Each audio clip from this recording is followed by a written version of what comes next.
Right. అయితే ఉదయం మాజీ సీఎం వైఎస్ జగన్ వల్లభనేని వంశీ అరెస్టుకి సంబంధించి అలాగే సత్యవర్ధన్ కిడ్నాప్ గురించి ఆయన ఏమన్నారో ఒకసారి చూద్దాం.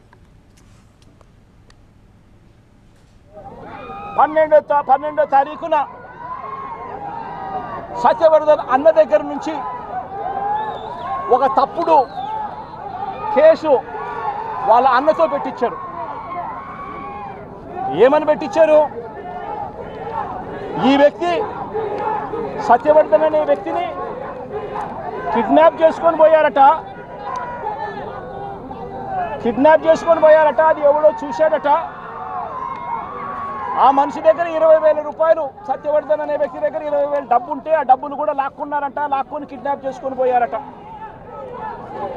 అని తప్పుడు కేసు. కనీసం సత్యవర్ధన్ అనే వ్యక్తితో మాట్లాడకుండా ఫిబ్రవరి 12వ తారీఖునే కేసు రిజిస్టర్ చేసి ఫిబ్రవరి 13వ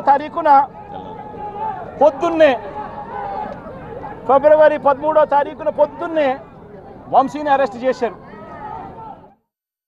వంశీపై తప్పుడు కేసులు పెట్టారని అన్నారు వైఎస్ జగన్. ఆయన వ్యాఖ్యలకి కౌంటర్ ఇచ్చారు కొల్లు రవీంద్ర.